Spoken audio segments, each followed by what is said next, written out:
Wakizashi's Tea House. Please subscribe.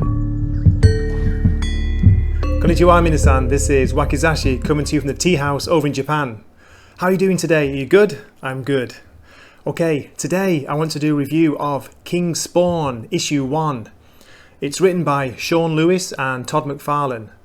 It's published by Image Comics and it features art by a roster of artists including Javier Fernandez, Marcio Takara, Stephen Segovia, Philip Tan and Brett Booth. Sean Lewis writes the main King Spawn story featuring art by the wonderful Javier Fernandez. The 4 backup stories are written by Todd McFarlane with different artists for each one. It was released on Wednesday, August 25th, which is today for me, 2021, for the higher than usual price of $5.99. For that, you get 45 pages of story, the awesome cover, some variant cover art, plus a cool interview of the writer Sean Lewis by Todd McFarlane. And they swap it round and Todd McFarlane is interviewed by Sean Lewis. So, what is King Spawn all about? After a shocking opening depicting an explosive attack on a primary school, we are treated to a hard-boiled Hellspawn detective story as Spawn attempts to discover the evil forces behind the attack.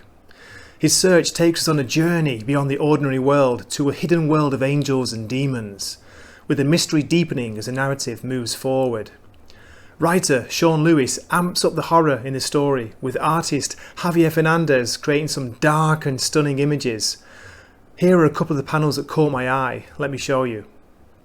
There's this one where Spawn is standing at a graveyard with Jessica Priest, followed by this fantastic image of Spawn coming down from the ceiling against 2 figures from the story. And the next one, where are we? Here we go. Spawn coming down the stairs, fully loaded and articulated. Look at that. What is he carrying there? That looks awesome. I love the way his cape is all curling there, like how McFarlane used to draw it back in the day. Okay, the backup stories act as tasters of things to come, including brief looks at the upcoming Gunslinger Spawn comic, which is released in October. I'll go into more detail during my story summary, which is coming up shortly. So, do I recommend King Spawn Issue 1? 100%. Not only does this issue look absolutely stunning, the story really pulled me in and got me invested in its mystery. I want to know more, and I want to feast my eyes on Javier Fernandez's brilliant art again. I'm a new convert to McFarlane's Spawn universe. The high level of pure comic book quality has sunk its hooks into me, a bit like Spawn's chains. Okay, enough of my thoughts. Let's get on with a summary of the main story, King Spawn, by Sean Lewis and Javier Fernandez. Here we go. King Spawn Issue 1. Now this cover is by an artist I've never heard of. It's called Puppeteer Lee. Interesting name. And the variant cover artists include David Finch, Todd McFarlane, Sean Gordon Murphy, Brett Booth, Greg Capullo and Donny Cates. Okay, so the story opens at a school. There's a teacher talking about the Bible. Then something terrible happens. There's a huge explosion. And the saddest part is humanity is unaware that heaven and hell have been attacking them for centuries. Sometimes just for sport, other times with specific purpose, to draw out their enemy.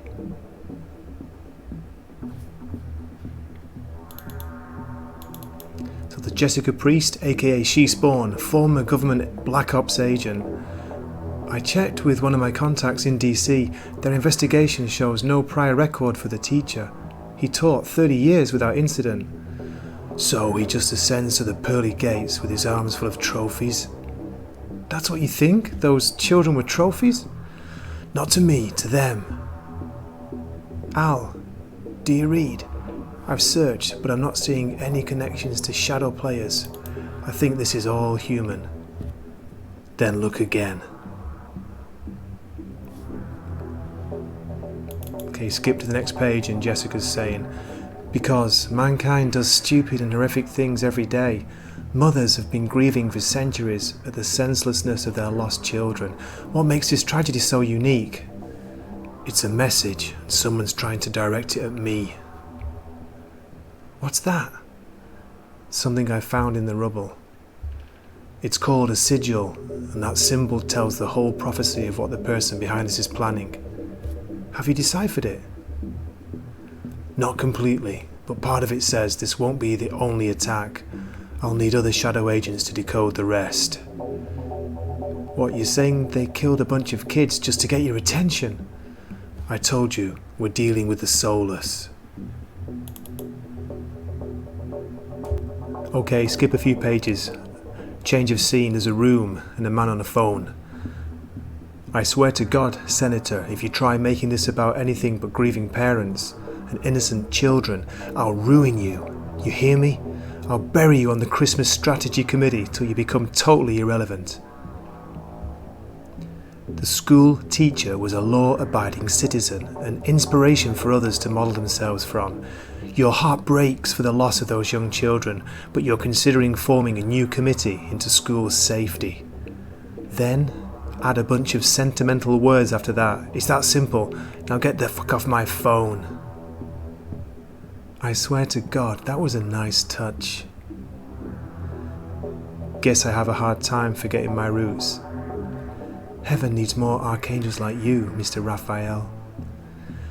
I think you deserve a little reward for your efforts. I'll take whatever you're offering, Miss Leviathan.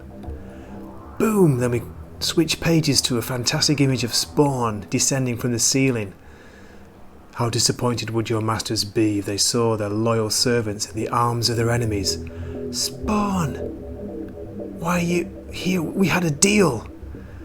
I need you to read this for me, Senator. Don't listen to him, he doesn't have dominion here. Crack! I beg to differ.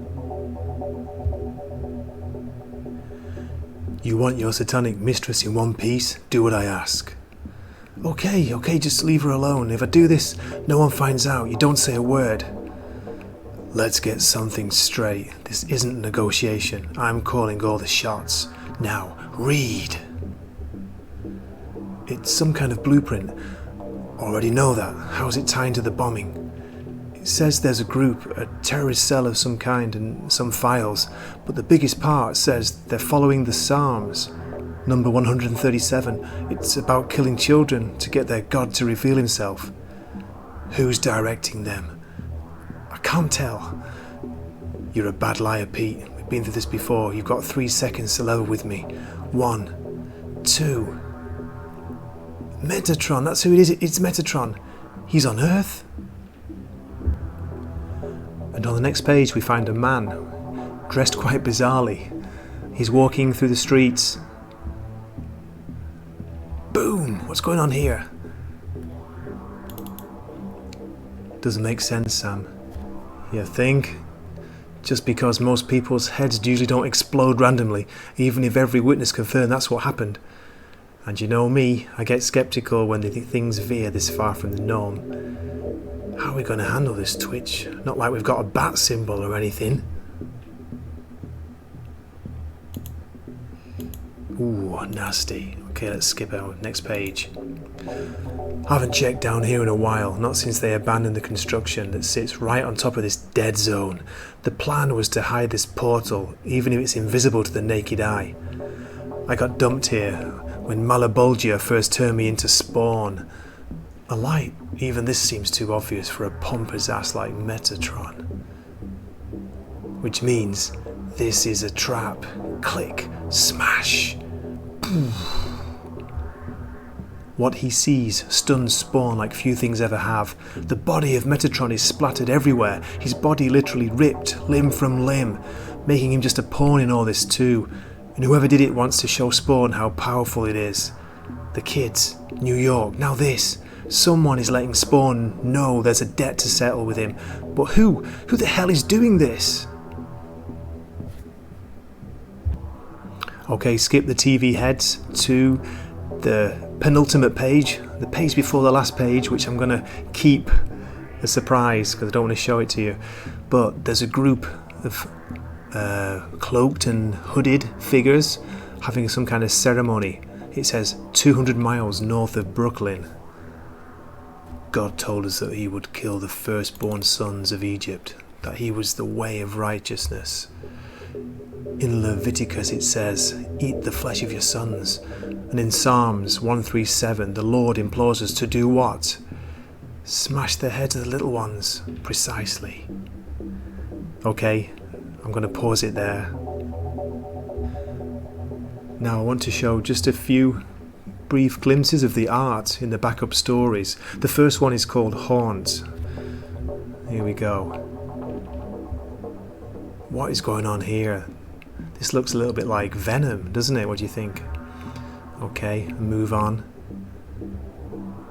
to the next backup story. This one is called Nightmare. Now these stories get more and more gory as they go. Any idea who this is? I don't know, but I'm intrigued. What a great design. Okay, skip on before it gets too gruesome again. And the next backup story is called The Hero. We're going to space, and there's a reference to issue 301 with this big green flash in the sky. Now I'm not sure who these characters are again. There's a boy called Alex and his father. Something strange is happening here. It gets more and more gruesome, and so we move on to Gunslinger Spawn. The year's 1865.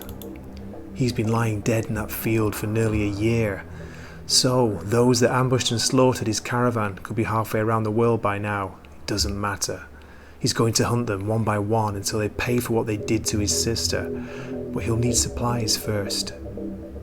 It's time to rest. As they settle for the night, flashes of the ambush explode in his mind. His enemies, they each took a turn. They shot him, slit his throat, impaled him, then hanged him. The crowning touch was peeling his face off. Got to skip that because that is just so gory. This is the place. Dig. Their brutal attack on him was revenge for him interfering in their sadistic plans. Gunslinger was seeking to protect his sister, Amy, nothing else. But things got completely out of control. That's why they came after him. They wanted revenge just as badly as Gunslinger did. Well, they got their shot. Now it was his turn. Okay, look at that final image. How dope is that? That is so cool. And it leads to a small text box here saying, on sale in October, Gunslinger Spawn, #1. His quest begins. Alright, time to show you the variant covers. So this one looks like it's by Brett Booth and McFarlane. Here we go with just McFarlane. Great crown and sword there. Now this one is by David Finch. Very Batman-esque design, if you know what I mean. Look at this one, Sean Gordon Murphy. Looking very, very cool. This one's Greg Capullo with McFarlane, I think, on inks. Look at that sword, how great is that? And another one by Booth and McFarlane. And this one is by Donny Cates, and Todd McFarlane's inked it. So, what do you think? Which one was your favourite? Okay, I'm going to end the story summary there. Okay, I hope you enjoyed my review, and thank you so much for watching. If you could do me a favour and like, share and subscribe, that would be awesome. So, see you in the next video. This is Wakizashi signing off from the Tea House. Matane!